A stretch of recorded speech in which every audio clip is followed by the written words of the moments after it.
tunaitwa furugu, tunapeleka petition kupelekea gavana yetu. Their petition was in this curry case, but things did not go as planned. Police would not let the protesters gain access to the county headquarters. They lobbed tear gas canisters at the demonstrators.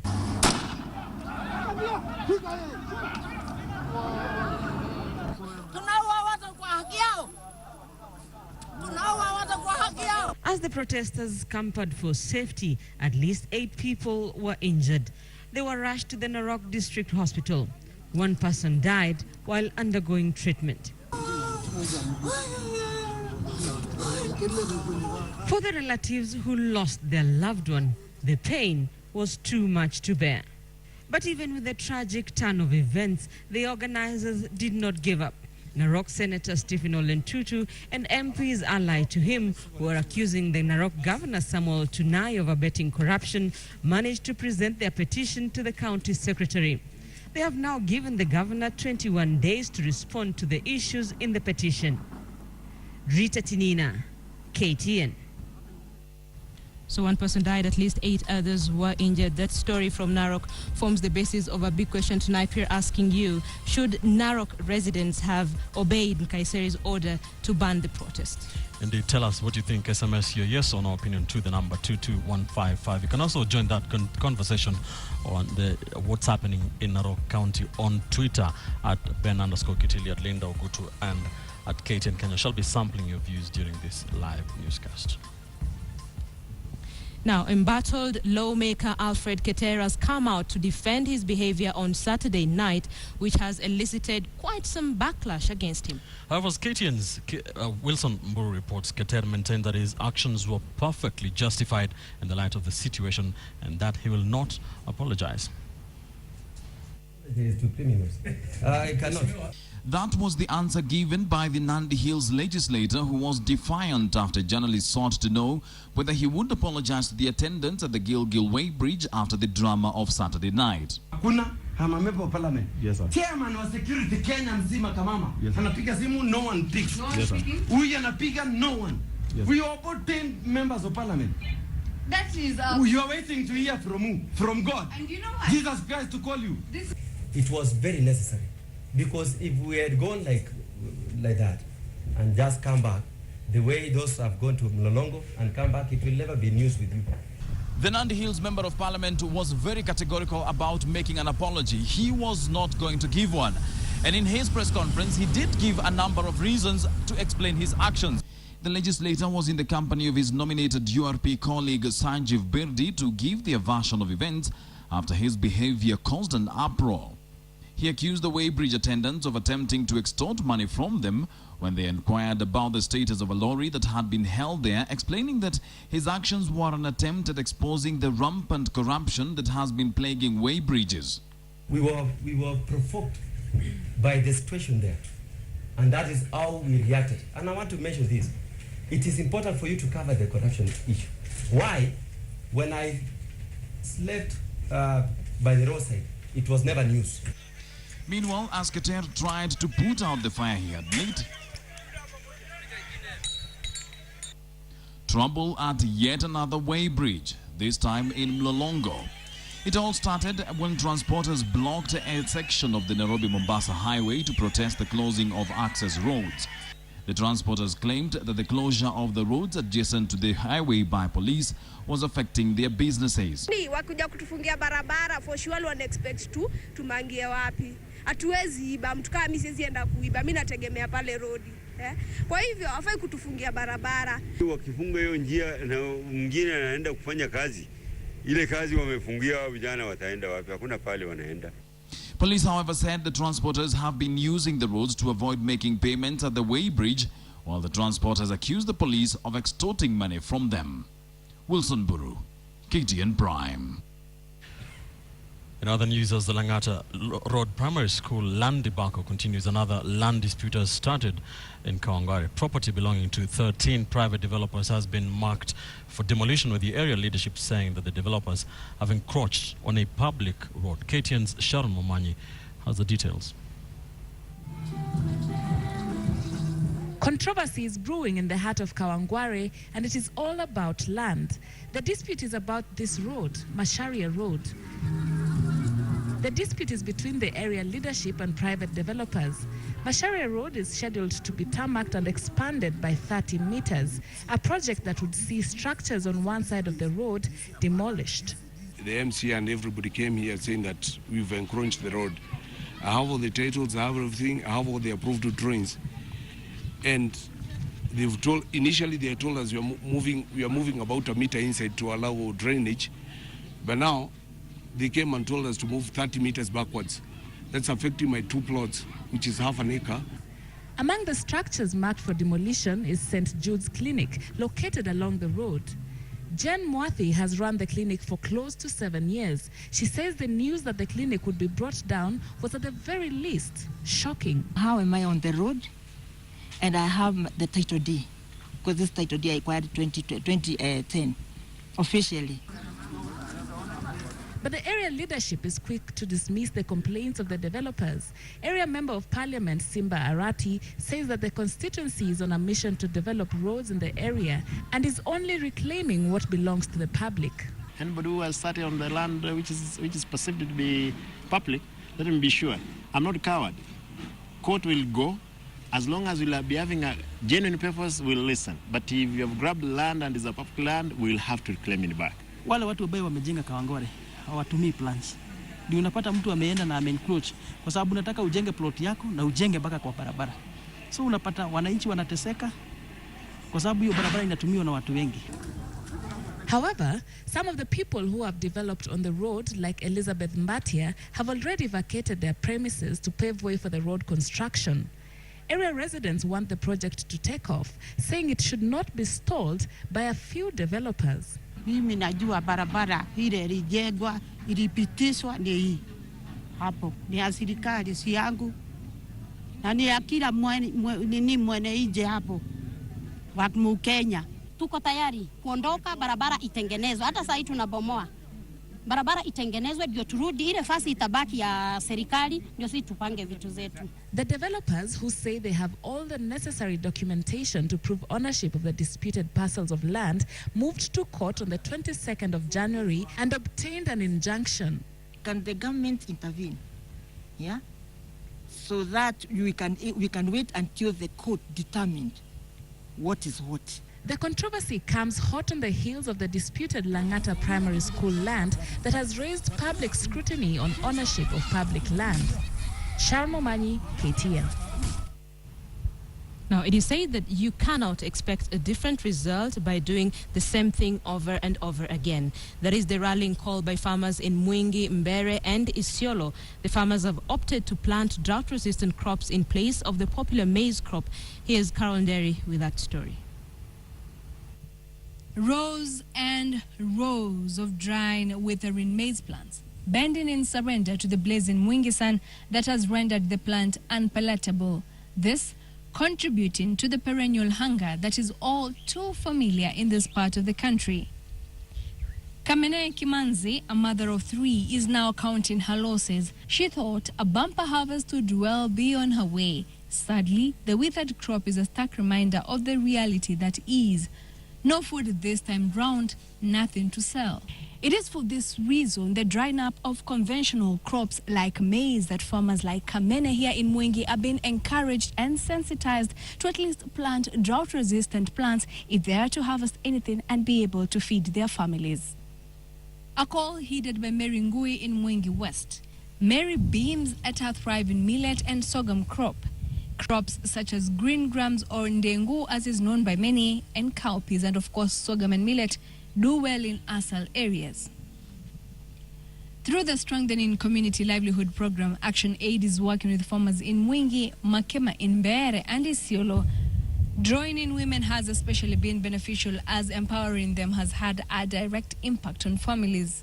Tumenunua mbuzi, kama uko hapa nyumbani mtoto hana school fees, unauza mbuzi unapeleka. Maize is not good for the environment where they are. The climatic conditions were very harsh for maize and beans.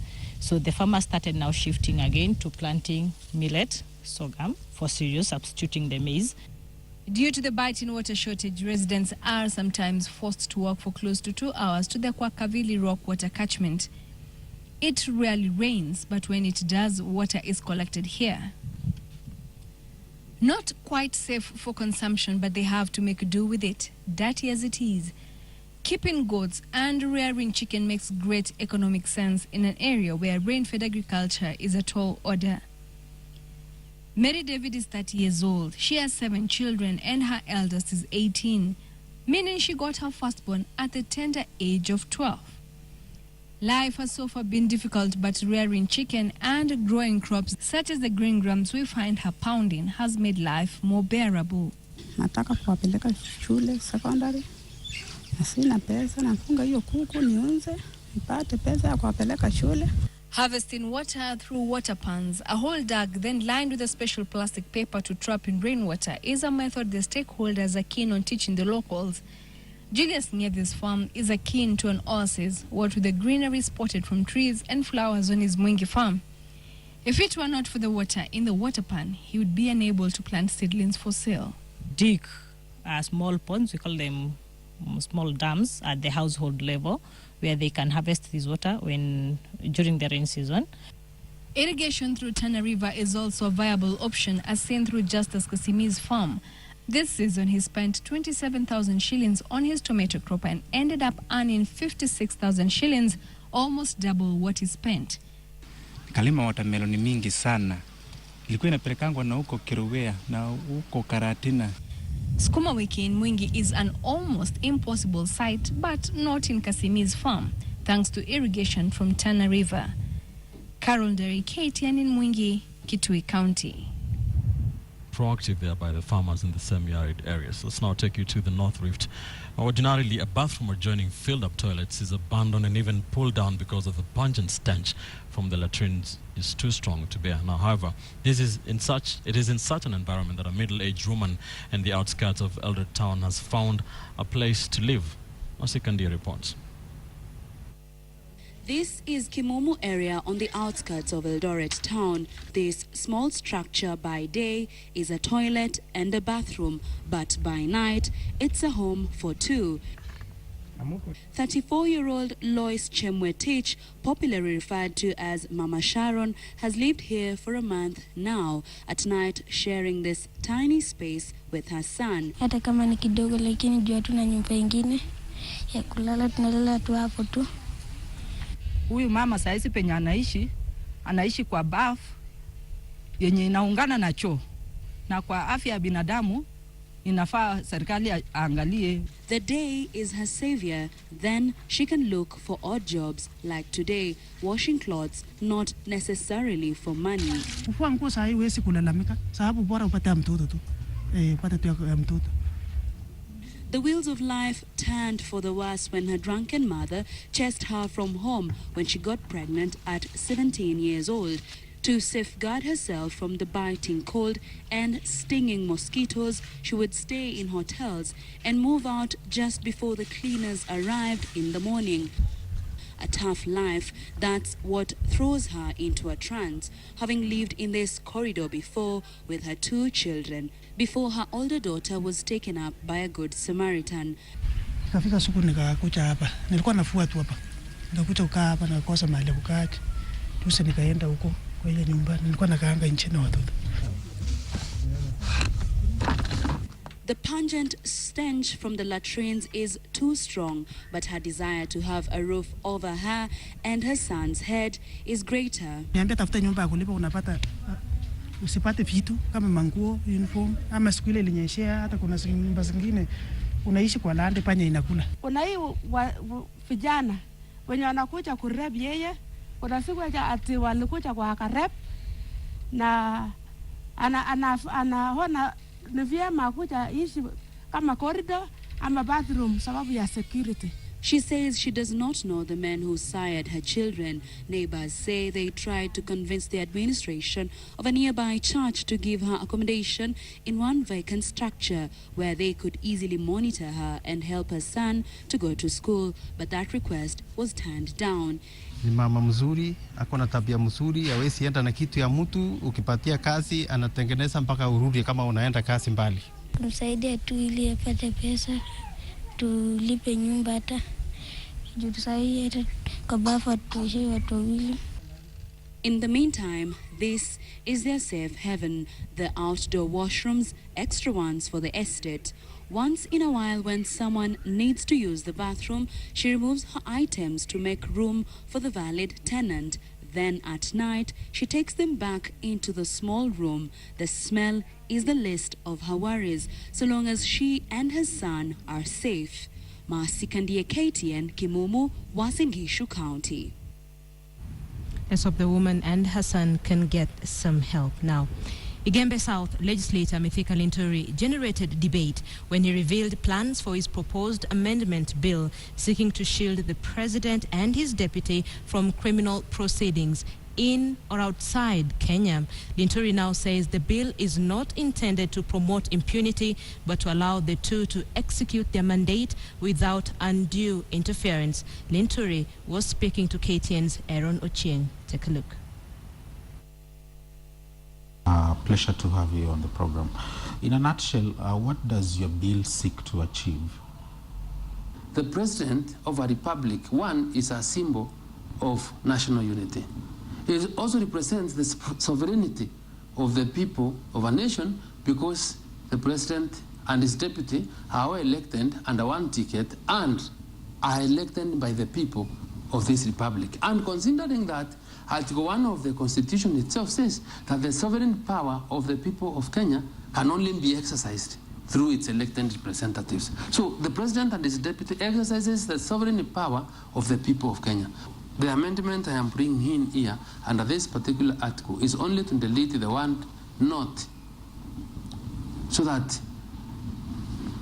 the flow of the immunity of the president as it ends in the entirety of Article 143 will proceed or will continue even for those crimes that the president may be charged internationally, only to the extent that, or to the period that the president is serving in that particular office. The president or his deputy or any other person that is charging in that office.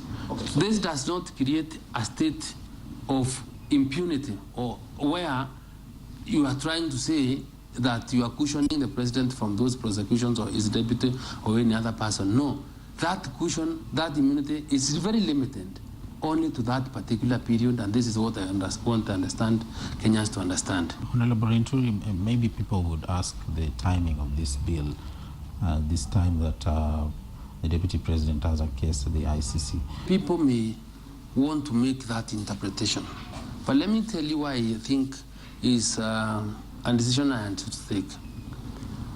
Remember, in the last 10 parliament, I was privileged to serve there.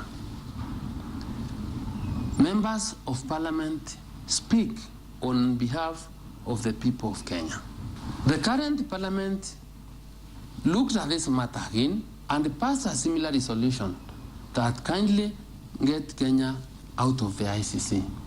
President Uhuru Kenyatta and his deputy are sitting pretty in their offices, serving this country, and they have not started any process at all. Neither have they shown any seriousness in addressing the resolutions of Parliament.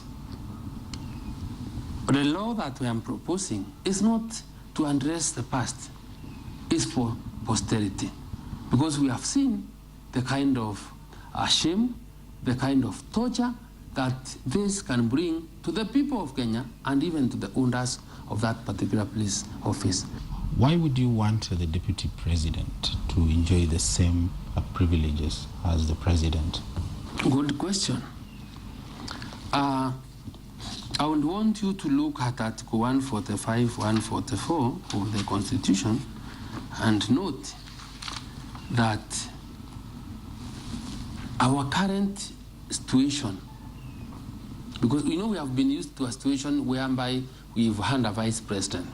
A vice president was very different from a deputy president. These people are always elected under one ticket, elected at the same time. So when one is not in office, when the president is not office, they are the one acts. Remember what happened when Uhuru went to the ICC?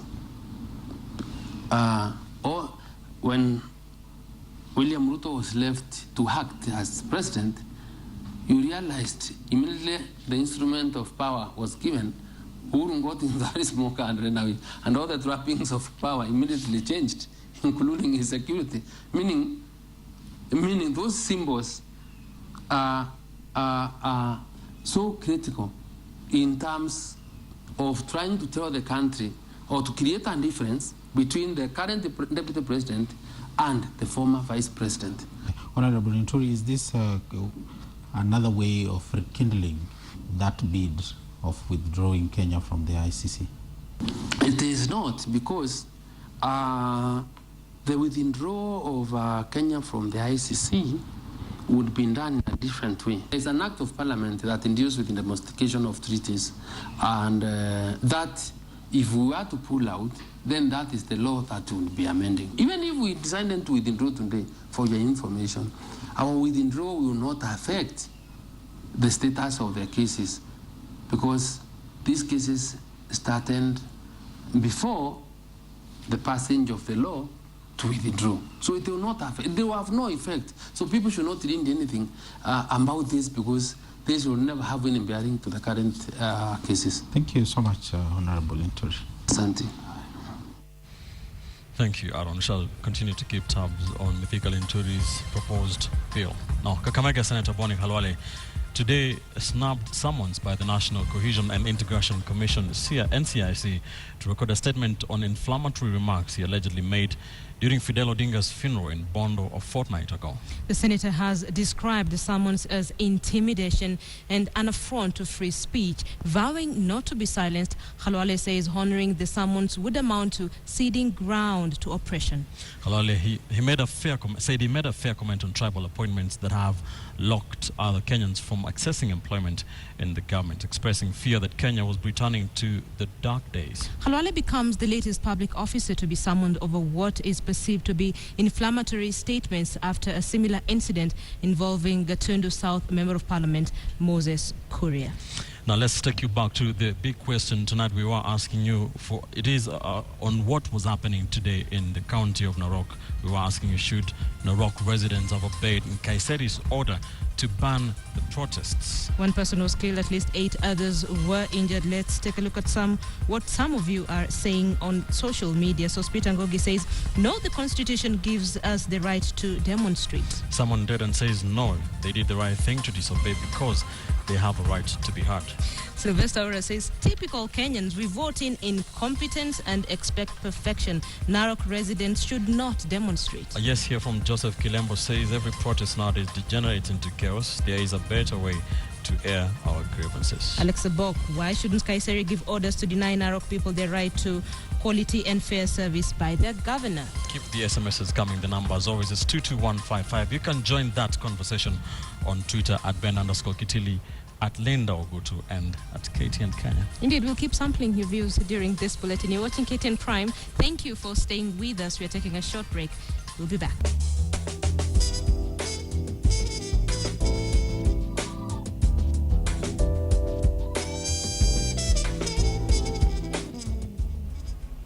Good evening and welcome to KTN's Job Center. Today we'll be looking at funding opportunities for innovations, and none other than Microsoft's Global Lead Sales Strategist Sharon Harris is with us in studio to unpack some of the funding programs that young innovators can tap into.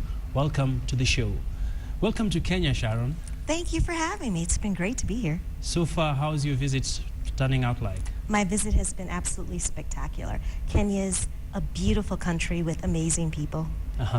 You are one of the key leading lights when it comes to technology. You are in charge of global sales strategies at Microsoft. To kick us off, looking at the level of innovations in Africa, what would you make of the trends we've been witnessing, and in specific reference to Kenya? Well, I think when I look at the trends in Africa and Kenya specifically, it's really about the surgence of mobile. When you think about a mobile device is literally a computer in the palm of your hand. It provides all of the amazing productivity tools you could need to really help you prepare for what's coming in the future. You know, with the proliferation of mobile banking, with what's happening with mapping, there's a ton of great innovation, and Kenya is definitely poised to lead the way for the continent. One of the things that we try to look at on Job Center is that how can we link up the young innovators with the market? Is there any program that Microsoft is running, if you could share with us? Oh, absolutely. Microsoft really runs several programs. My trip, I'm here as a My Skills for Africa volunteer. Microsoft's For Africa program really focuses on 3 key pillars. The first being access. Giving access to all of our great devices, whether it's our Lumia phones, our software, or other tools. It also works on building skills. We know that there's a huge skills gap, and what's most important, particularly for young workers, is to get the preparation and skills you need to enter the job market. And then thirdly, innovation. Innovation is what's really driving the growth in our marketplace. And we really see the continent of Africa as being a key leader in bringing that innovation to the forefront. How can the young people be part of this tremendous growth that Microsoft is witnessing? Well, Microsoft has a number of programs, whether it's mentorships, whether it's training, whether it's device deployment, or just learning how to build an app. You can visit our site at Microsoft.com, or you can visit the 4 Skills at Africa program and learn more about some of these great programs.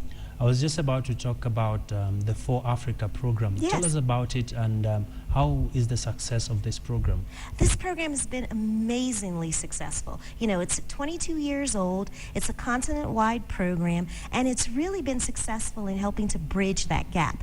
You know, to be clear, this program isn't about painting walls or helping people do community service-based projects. It's really about bringing Microsoft employees to the continent of Africa so that we can share our skills and our expertise to really further the continent, realize all of the potential that's here. We've had great success. One of our current internship programs, we had 72 graduates. Already 48% of those graduates have jobs at Microsoft for this upcoming year. So we're really excited about all the progress that we're making. And in relation to this program, how can the young people be part of it, and what do they need to have to actually come on board? Well, in truth, preparation really is key. So I definitely ask you to visit the Skills for Africa site and really look at all of the criteria. You know, one of the best things you can do is do your homework and your research and really be prepared and apply early. When we started off, you mentioned that there's been exponential growth in the terms of ICT innovations in Africa and Kenya, to be precise. Do we have enough of funding options for the young people who are innovating various kinds of softwares, various kinds of applications? Well, you know, that's one thing that Microsoft has really taken on. You know, we have a number of ventures and programs to help with funding, whether it's building your own app or helping you really start your business. One of the most exciting things that we have coming up right now is a program called Make It Happen. Make It Happen is all about making your dreams come true. You can go to hashtag Make It Happen EA. Tell us what it is that you'd like to do. Perhaps it's you want software or a new laptop so you can do better in college. We can help you make that happen. But Microsoft's definitely committed to making sure that the continent of Africa reaches its full potential. In regard to these innovations, one would want to know, like, you have your innovation, you visited the website, what's next? Well, what's next is really about being prepared for all of the opportunities. You know, this program really focuses on training, skills assessment, and really sharing all of the great tools and resources that Microsoft has, whether it's software training, whether it's presentation training, or perhaps it's how to manage your books if you have a small business. But really being prepared to really learn and take advantage of all of the opportunities available to you. So I tell anyone who's applying to the program, just be prepared. There's a good amount of work to be done, but it's definitely worth it. Talking about funding, to the tune of how much should the young innovators be looking at in terms of dollars or even in shillings? Well, it really does vary depending on the program and what they're trying to accomplish. You know, Microsoft has a long-standing heritage and history around being generous contributors to innovation, but it's really determined by the scope of the project.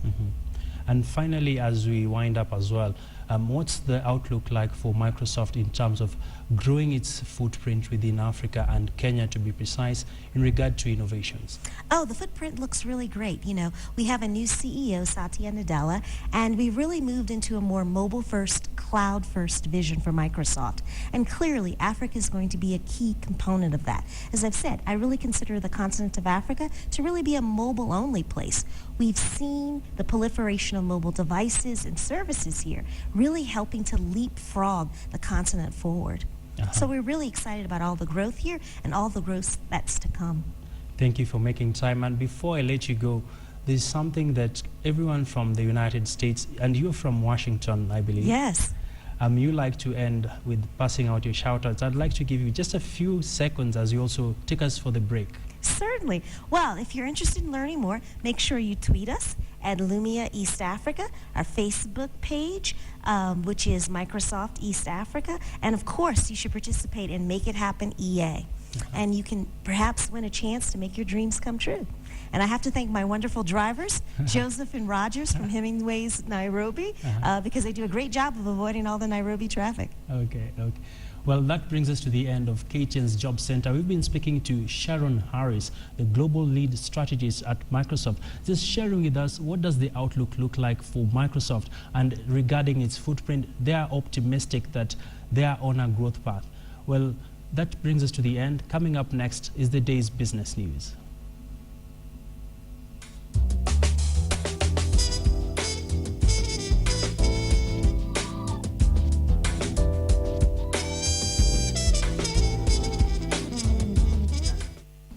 Welcome back. You're just in time for the day's business news. My name is Abi Agina. In a move set to seal revenue leakages and curb entry of counterfeit goods, the Kenya Revenue Authority has established a joint committee to oversee customs operations in the country. The Border Control and Coordination Committee is made up of 11 entities. They range from KRA's own customs unit to Bureau of Standards and the Kenya Police. They seek to eliminate smuggling, corruption, terrorism, and Kenya's border posts. The move comes at a time when KRA is working on simplifying customs management to ease cargo movement. Here's more on that story.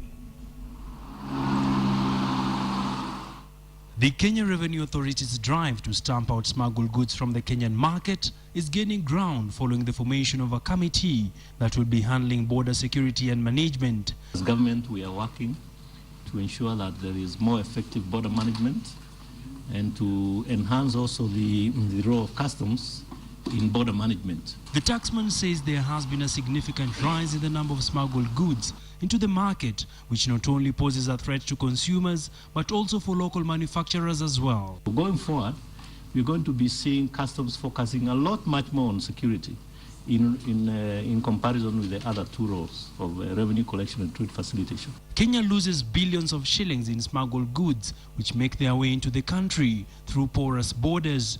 Efforts to reverse the trend are in top gear.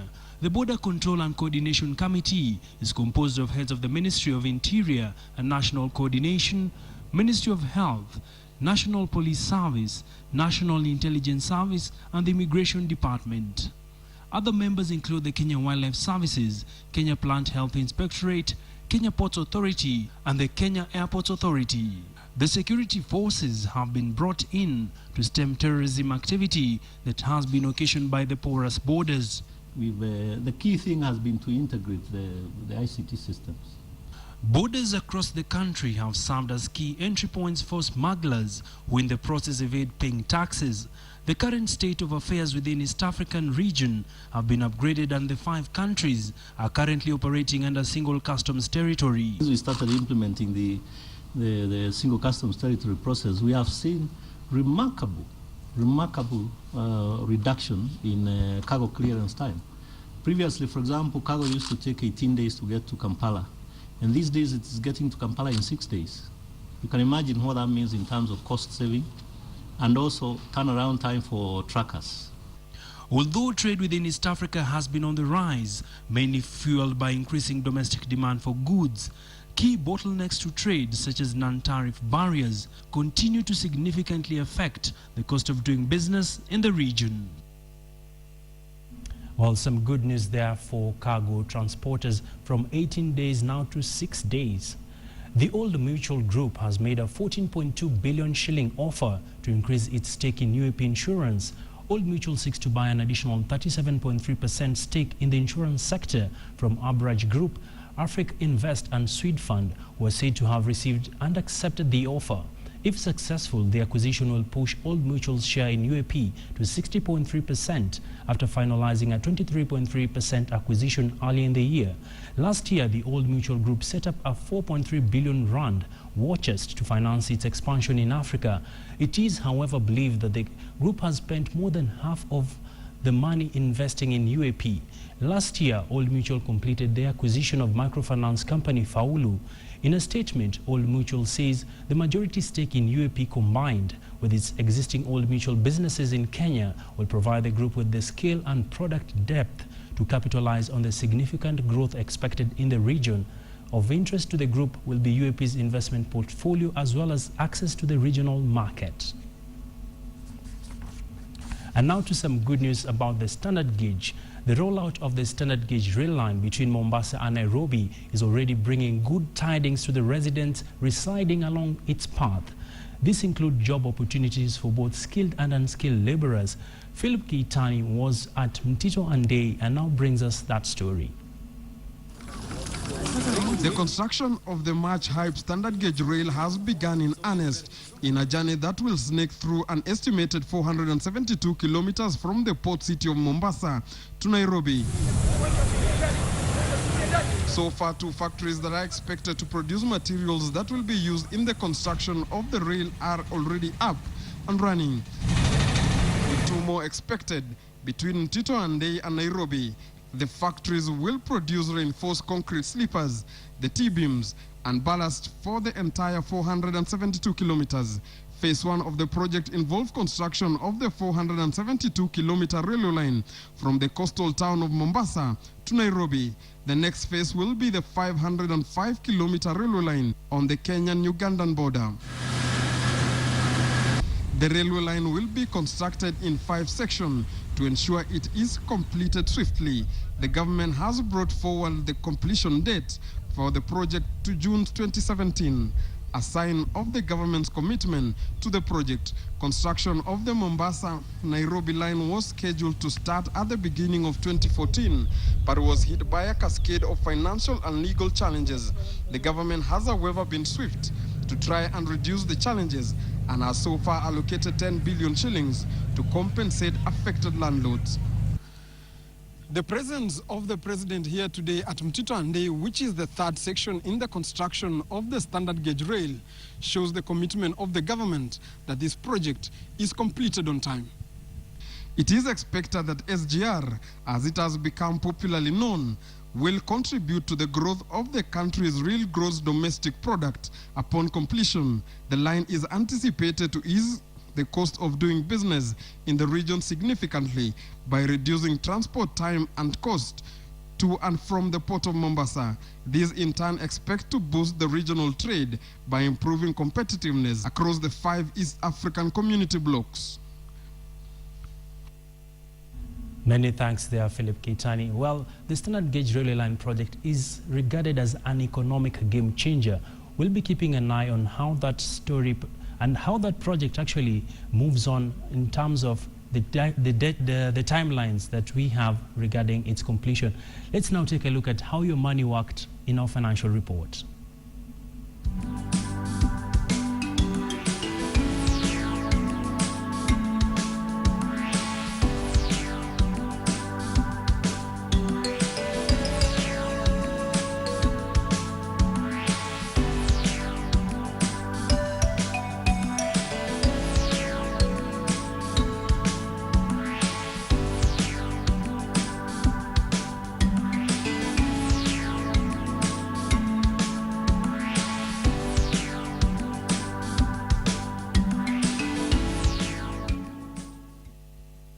To the end of our business news. My name is Abi Agina. Coming up next is sports.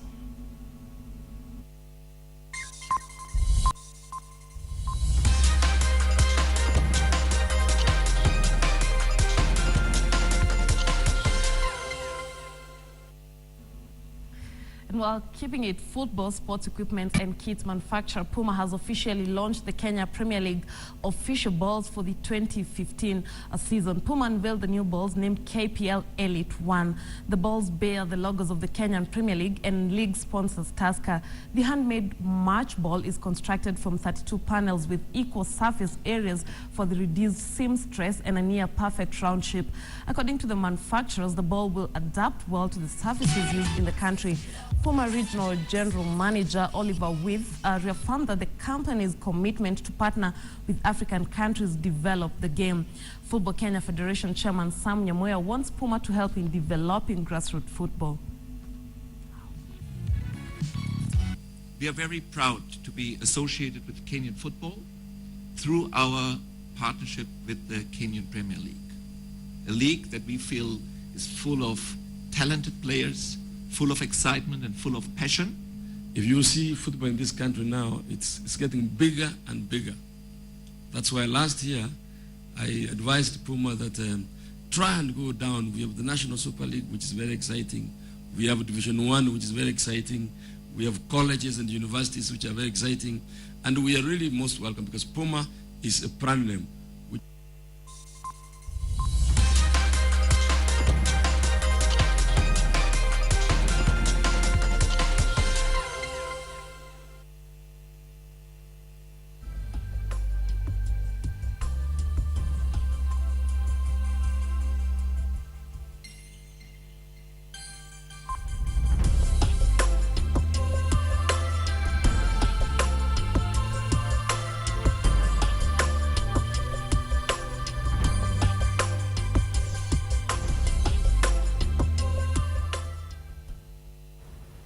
So the government banned protests in Narok. That protest took place today, turned chaotic. One person died, 8 others were injured. It formed the basis of a big question tonight on KTN Prime. And we are asking you if Narok residents should have obeyed Nkaiseri's order.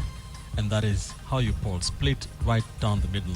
Tiwaina Olinchoko says no, his responsibility is to provide security, not to prescribe when residents can demonstrate. At Kodida, the legality, if Nkaiseri order should be the question. Freedom to peaceful demo is a right for all. Michael Ole Rotiken says Narok residents have a democratic right to air their views. What he needed to do was facilitate that. At Ayamuminde, Article 37 gives an armed citizen's right to demonstrate and deliver petitions to public officers. And Albert Nyandianga says the demonstration was very peaceful until push came to shove. Narok people had a voice that needed to be heard. Just that. Kungu David, no. In Kenya, apparently impunity can only be shunned through serious demos, just like Langata Playground. Shall continue to keep tabs on what's happening in the county of Narok. Many thanks for participating in our big question tonight.